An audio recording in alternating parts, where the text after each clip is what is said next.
많이 떨립니다. 같이 인사하시겠습니다. 예배하는 당신이 최고로 아름답습니다. 아름다워 보이시죠? 그리고 또 한번 예배하는 당신이 최고로 행복해 보이십니다.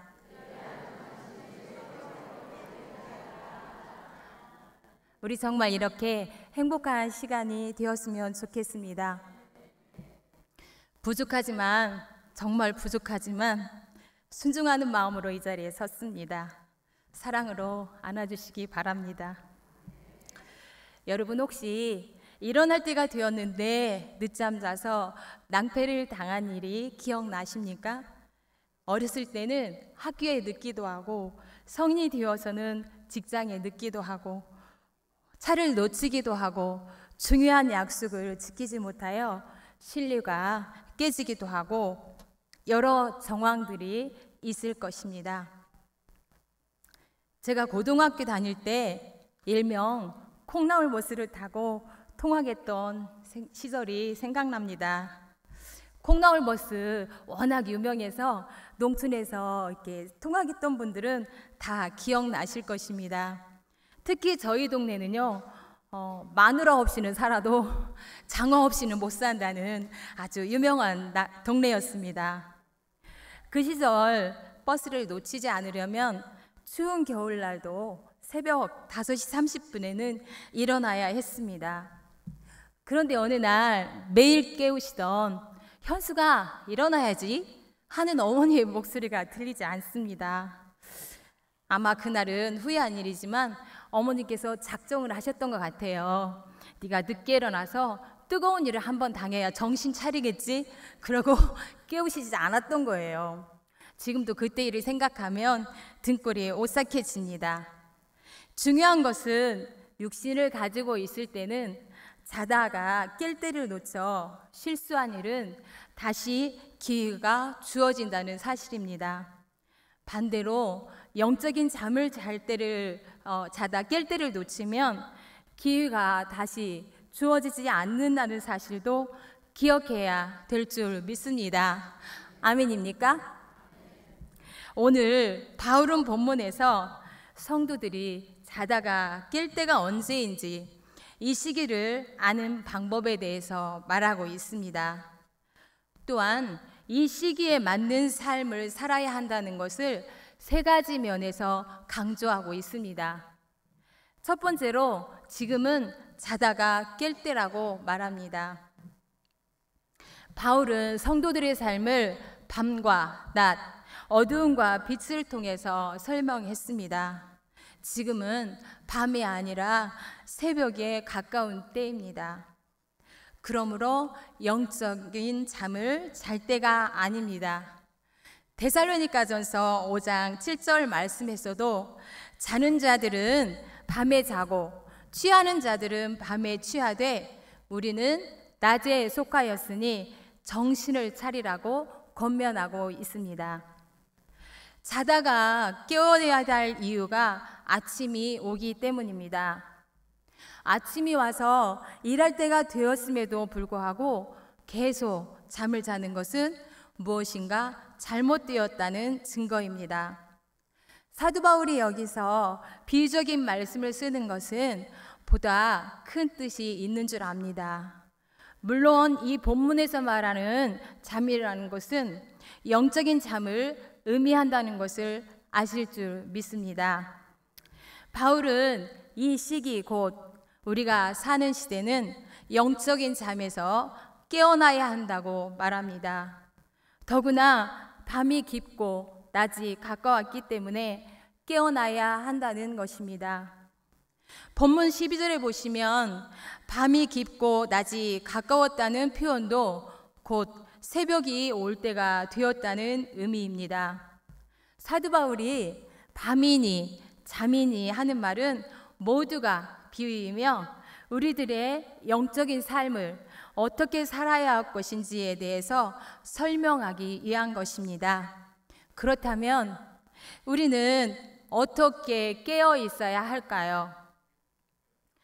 언제 어디서 무엇을 하든 하나님 앞에서 하는 것입니다. 사람 앞에서 잘 보이려고 눈가림만 하는 것이 아니고 가식과 형식이 아닌 진심이어야 합니다. 사람 비위 맞추는 것이 아니라 하나님 눈치 보시며 살아가야 합니다. 하는 척이 아니라 죽도록 충성해야 될 줄 믿습니다.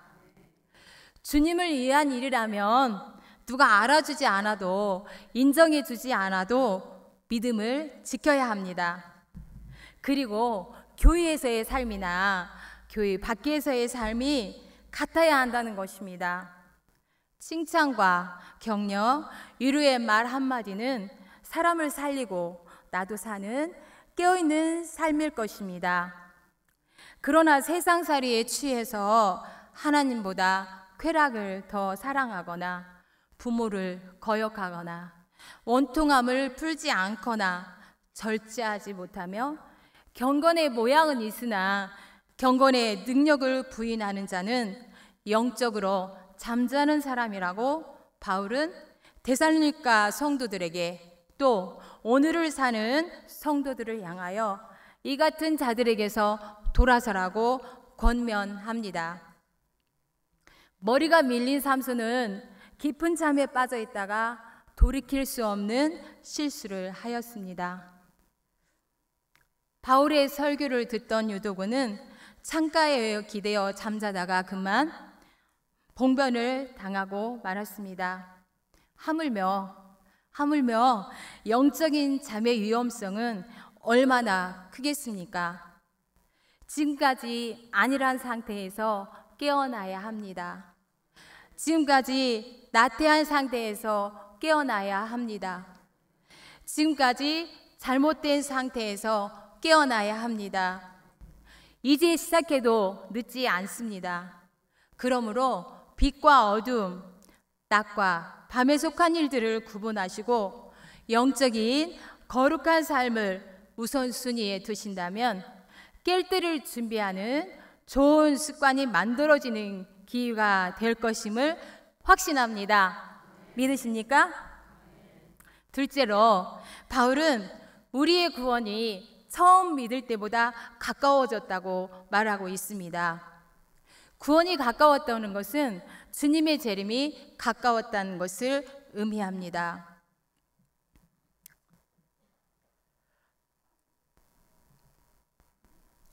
우리 다 같이 성경을 한번 찾아서 읽도록 하겠습니다.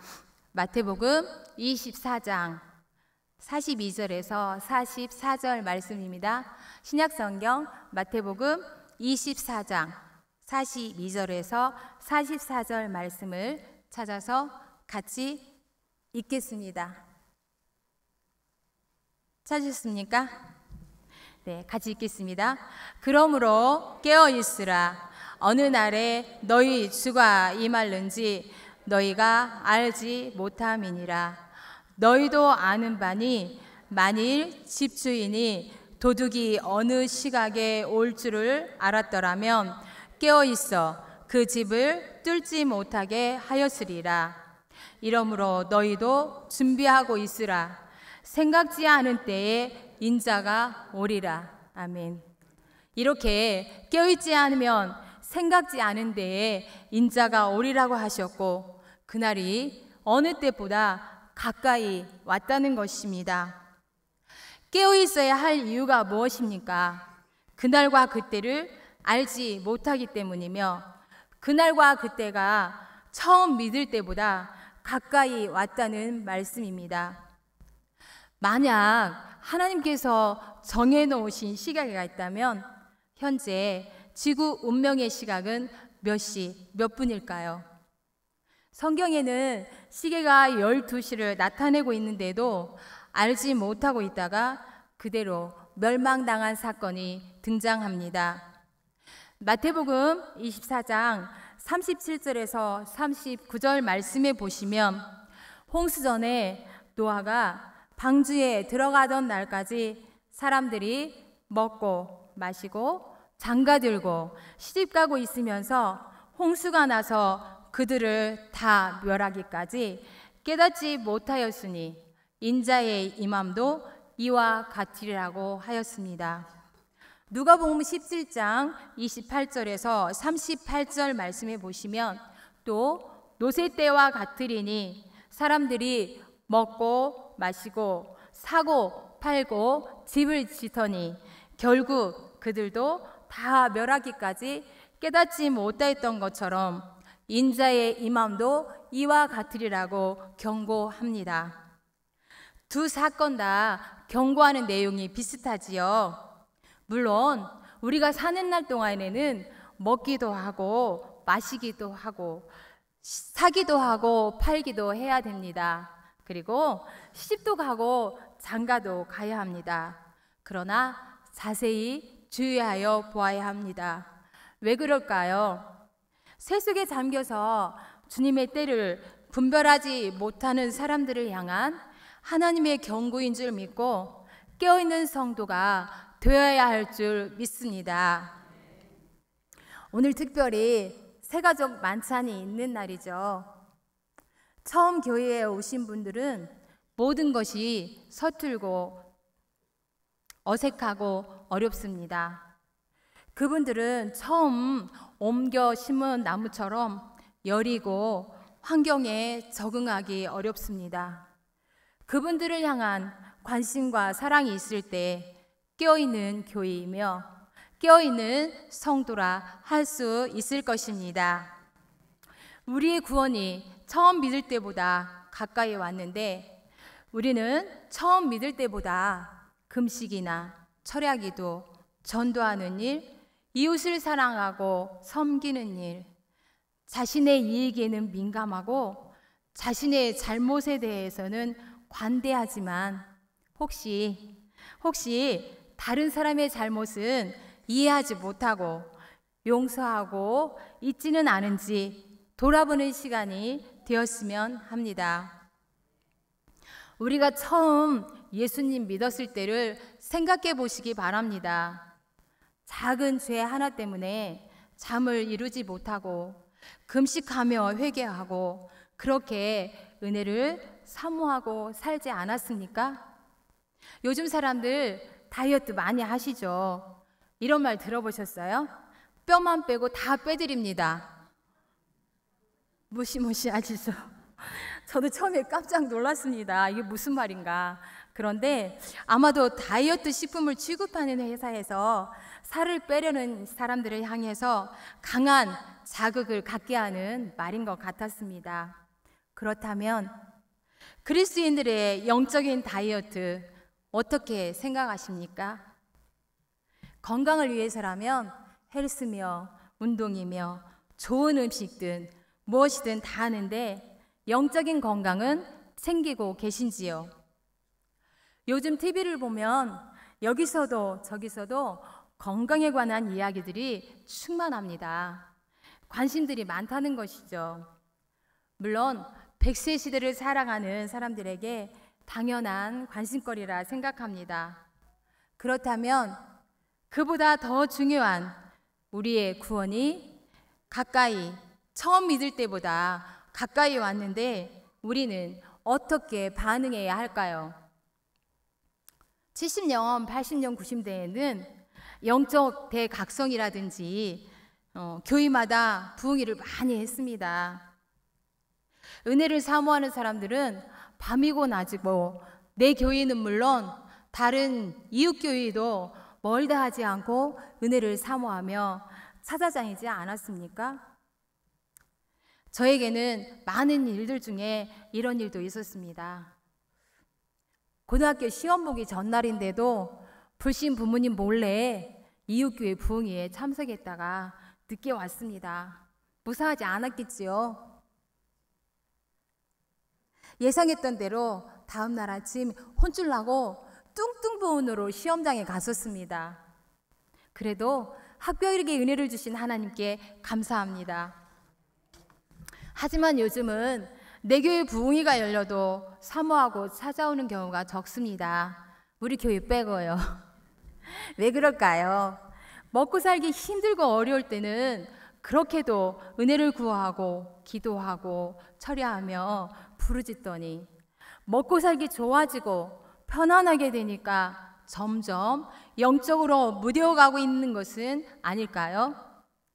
데살로니가전서 5장에 보시면 그들이 평안하다, 안전하다 할 그때에 임신한 여자에게 해산의 고통이 이름과 같이 멸망이 갑자기 그들에게 이르리니 결코 피하지 못하리라고 경고하고 있음을 기억해야 할 줄 믿습니다.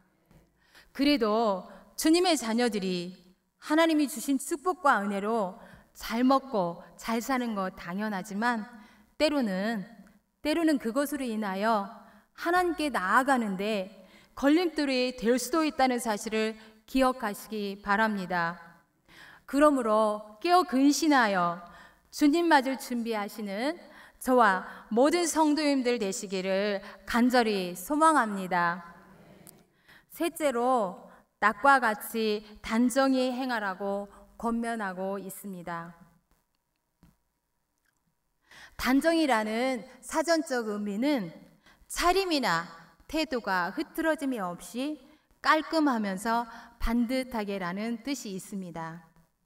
바울은 우리에게 낮에와 같이 단정히 행할 때 흐트러짐이 없이 빛의 갑옷을 입은 자처럼 오직 주 예수로 옷을 입게 되며 육신의 일을 돌모하지 않을 것이라고 강조합니다. 영적으로 단정하기 위해서 우리는 어떻게 해야 할까요? 외모도 중요합니다. 내가 어떤 차림으로 있느냐에 따라 마음가짐도 행동도 달라지기 때문입니다. 저는 유년주일학기 때부터 교회를 다녔었습니다. 집안에서 홀로 교회 다녔기 때문에 많은 눈물과 고통과 어려움을 겪었습니다. 그런 중에도 하나님의 은혜로 믿음을 잘 지켰습니다. 지금은 모든 가족이 다 주님의 품으로 돌아왔습니다만 청소년 시절에 그날도 교회 갈 시간이 되어서 준비하다가 그때는 하얀 양말을 신는 것이 그렇게 좋았거든요. 그거 뭐 시골에 살다가 뭐 흙탕물 한번 가면 물들어가지고 빨 수도 없는. 근데 그 하얀 양말을 신으려고 서랍을 여는 순간이었어요. 너 양말 신고 가지 마. 양말 신고 가는 날에는 너 교회 못 갈 줄 알아? 할머니 부르릉이 떨어졌습니다. 인자하신 할머니셨지만 그때는 단호하셨습니다. 저는 순간 이러다간 할머니 성격에 정말 신앙생활 하기가 어려울 것이라는 생각이 들었습니다. 어렸을 때부터 집 앞에만 나가도 머리부터 발끝까지 단정한 모습을 하고 다녔었거든요. 지금은 아니지만요. 그래서 양말을 신지 않고 하나님께 예배 드린다는 것과 사람 앞에 맨발을 보인다는 것은 저 자신에게 용납되지 않았지만 그날은 양말 신는 것을 포기하고 맨발로 교회 갔던 일이 생각납니다. 그 일을 통하여 중요한 것을 알게 되었습니다. 외모도 중요하지만 주님을 따르는 일이라면 내 것을 포기할 줄도 알아야 한다는 것을 깨닫게 되었습니다. 어느 날은 이런 일도 있었습니다. 친구와 점심 약속이 있어서 예쁘지 않지만 나름 자신 있게 민낯으로 나갔습니다. 제 모습을 본 친구와 너는 밖에 나오는데 화장도 안 하고 나오니? 저는 당당하게 왜? 내 모습이 어때서? 라고 반문하자 그건 다른 사람에 대한 에티켓이 아니야 라는 것이었습니다. 그 후로는 민낯으로 외출하는 것을 조심하게 되었습니다.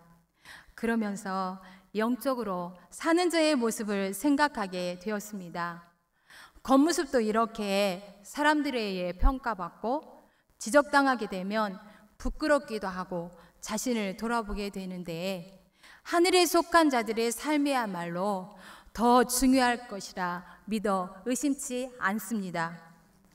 마태복음 25장에 보시면 세 가지 비유가 나옵니다. 첫 번째 열처녀의 비유입니다. 두 번째는 달란트의 비유입니다. 세 번째는 양과 염소의 비유입니다. 이 세 가지 비유는 익히 잘 아시리라 믿습니다. 이 세 가지 비유에 공통점이 있어요. 비유에 나오는 열처녀나 달란트 맡은 사람이나 양과 염소는 모두 다 하나님을 알았던 사람입니다. 그 중에서 미련한 5처녀, 한 달란트 맡은 자, 염소도 하나님을 알았던 사람입니다. 즉 불신자가 아니라는 말씀입니다. 성경은 불신자와 상관없습니다. 하나님의 자녀들 중에 미련한 5처녀, 한 달란트 맡은 자, 염소가 있다는 사실을 기억해야 될 줄 믿습니다. 그러므로 주님이 오시기 전에 낮에와 같이 단정히 행하여야 함을 보여주고 있습니다. 어느 대학 실험에서 행해진 개구리 실험 이야기 많이 들으셨을 것입니다. 개구리 한 마리가 온도의 변화를 눈치채지 못하고 서서히 죽어가고 있다는 사실을 모른 채 결국 뜨거운 물에 삶아져 죽었다는 이야기 잘 아시리라 생각합니다. 말세를 사는 성도들의 모습도 이와 비슷하지 않을까요? 세상은 점점 죄악을 향하여 달려가고 있습니다. 악한 마귀는 우는 사자처럼 두루 삼킬 자를 찾고 있습니다.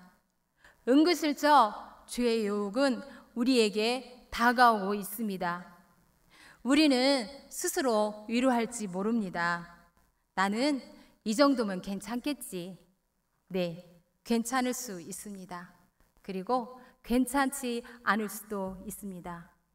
그렇게 한 번 무너지고 2번 무너지고 약해지다간 낮에와 같이 단정히가 아니라 밤에와 같이 그렇게 점점 새 속에 잠길지도 모릅니다.